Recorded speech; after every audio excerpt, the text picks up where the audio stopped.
मालीगांव में ज्यादातर मजदूर खराब माहौल में काम करते हैं। अफसोसनाक पहलू ये है कि मालीगांव का मजदूर अपने बुनियादी हुकूक से महरूम होता जा रहा है। हमारे मालीगांव में अव्वल तो मजदूरों को उनकी मेहनत सही मजदूरी नहीं दी जाती, और अगर दी भी जाए तो इतनी कम कि मजदूरों का गुजारा मुश्किल हो जाता है।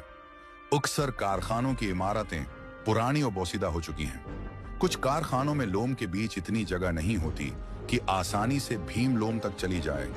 कई भीम गरा लेने की वजह से मजदूर जख्मी हो जाते हैं और ये जख्म उन्हें मुस्तकबल अपाहज बना देता है। मालीगांव के कई कारखानों में 70 साल तक के ज़ईफ अपने अहल वयाल की कफालत की खातिर कमजोर कुंधों पर बोझ लादे हुए हैं, लेकिन उन बूढ़े मजदूर हजरात के साथ कोई रियायत क्यों नहीं?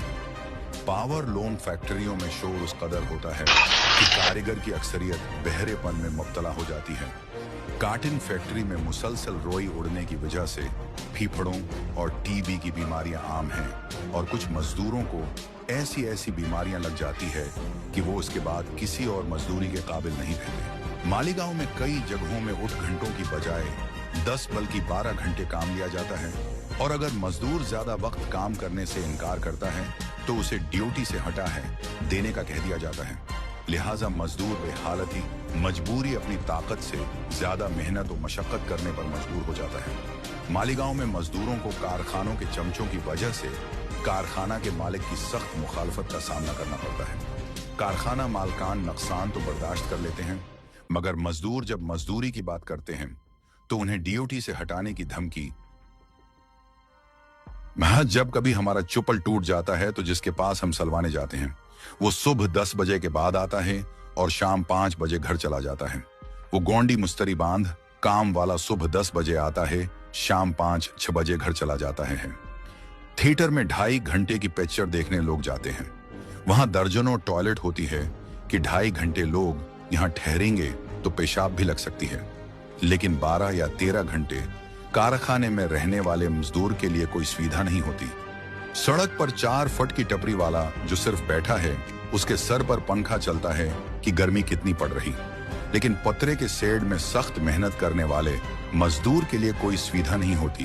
क्या आप जानते हैं, आटा पीसने की चौकी मोहल्ले में 1-2 होती है, पूरे शहर में 200-400 उनकी एक यूनियन है। नाव यानी हजाम की दुकान वालों की भी हमारे शहर में यूनियन है। गांठ पर स्पेकन काम वालों की यूनियन है, हमाल यूनियन, रक्षा यूनियन, ये यूनियन वो यूनियन। रात के 2 बजे के बाद किसी एक कुत्ते को अगर छेड़ दिए तो देखते भर में इधर उधर से 12-15 कुत्ते भागने आ जाते हैं। अब ये देखकर कभी ऐसा लगा कुत्तों में भी एक आई है। खैर, हम मजदूर भाइयों का मामला जरा अलग है। हमारी कोई यूनियन नहीं है। अब आप ही बताएं कि मालीगांव में मजदूर भाइयों की भी यूनियन होनी चाहिए या नहीं? अगर होनी चाहिए तो ये वीडियो अपने हर मजदूर भाइयों तक शेयर करे। जागो मजदूर जागो। अब हर मजदूर की जिम्मेदारी है कि अपने कारखानों में सेठ से बात करके टॉयलेट बनवाएं। हमारे शहर में बहुत ज्यादा गर्मी भी पड़ती है। अगर पंखा नहीं है तो सेठ से बात करके पंखा या कूलर लगवाए, और अगर कोई सेठ आपको यह सुविधा नहीं दे रहा है तो पूरे कारीगर इकाई बना ले, फिर देखें। बहरहाल कारखाना मालकान को चाहिए कि मजाज अथॉरिटी बनाए जो फैक्ट्रियों में हादसात की रोकथाम के लिए हेल्थ एंड सेफ्टी कवानीन बनाकर उन पर अमल दरामद को यकीनी बनाए। और मालीगांव के लीडरों को चाहिए कि कारखानों का सर्वे करें और मजदूरों को कम मजदूरी देने वालों के खिलाफ कार्रवाई की जाए, ताकि मजदूरों को उनके हक मिल सके, को सही मजदूरी मिल सके। आजकल से सोशल मीडिया पर एक वीडियो वायरल हो रहा है जो कि धोलिया में वहां के मजदूरों ने हड़ताल किया है, और इनकी मांग कुछ इस तरह से है।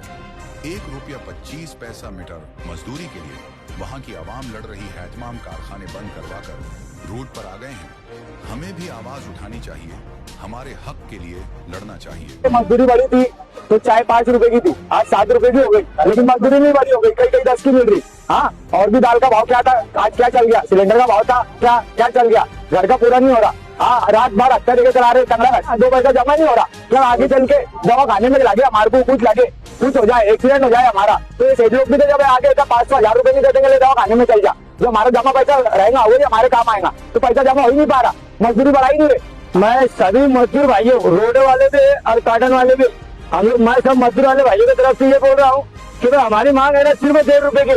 तुम लोग अभी तक हमारी मांग पूरी नहीं करे, अभी तक हमें लोग वाले इकाई नहीं करे थे, मगर अब इकाई करेंगे। उसकी वजह ये है कि तुमने भीम डोलने वाले के बढ़ा दिए, मजदूर की बढ़ाई ही नहीं। क्यों नहीं बढ़ाई? उसकी वजह क्या है? क्योंकि सबसे ज्यादा मेहनत कारीगर ही करता, रात में भी और दिन में भी। और ये जो हड़ताल है ना, अभी इसीलिए हड़ताल की जा रही है, उसकी वजह अभी क्या मसला है? ये हमारी बात आगे तक ले आएंगे। हाँ, देखो अभी धुलिया के अंदर हम लोगों ने खबर लगाए थे कि धुलिया के मजदूरों ने 10 दिनों तक आंदोलन किया, वहाँ का कारोबार बंद कर दिए थे और वहाँ पे सेठों को झुकना पड़ा और मजदूरी बढ़ी। तो क्या मालेगांव शहर के मजदूर चाहते कि मजदूरी बढ़े? फिर बिल्कुल चाहेंगे मजदूरी बढ़े। क्या बोले? वहाँ पर जमातुल उलमा सपोर्ट करी, यहाँ पर कौन सपोर्ट करने वाले?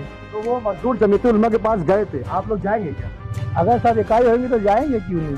तो ऐसा ही मजदूरों को ही करना पड़ेगा। हमारी लड़ाई ये कोई ऐसा यूनियन है नहीं ना जाने वाला, कोई ऐसी ऑफिस है नहीं कि यहाँ जा सकते अपन। उनके बाद हम जा सकते, उसके लिए लड़ना पड़ता है। तो फिर लड़ेंगे ना, हमारा साथ देने के लिए कोई होना, फिर लड़ेंगे क्यों नहीं हम? अच्छा, क्या चाहते, कौन कौन साथ देगा? ऐसी सपोर्ट होना कि हम अगर हड़ताल करें तो फिर हमको देखने वाला भी तो ना, हम पावर लूम चलाने वाले लोग। अब तबर बैठ जाएंगे तो फिर घर कैसे चलेंगे? लेकिन ये भी कहा जाता है कि अगर कुछ पाना है तो कुछ खोना पड़ता है। धुलिया के मजदूरों ने 10 दिन तक आंदोलन किया और 10 दिन उन्होंने अपने हिसाब से एडजस्ट किए, तब जाके उनकी लड़ाई कामयाब हुई। अगर तुम कुछ खोएंगे भी नहीं तो कुछ पाएंगे कैसे? जो भी करना है हम मजदूरों को मिलकर करना है और हमारे हक के लिए लड़ना है। उस वीडियो को ज्यादा से ज्यादा शेयर करें और मालेगांव क्रिएशन को सपोर्ट करें।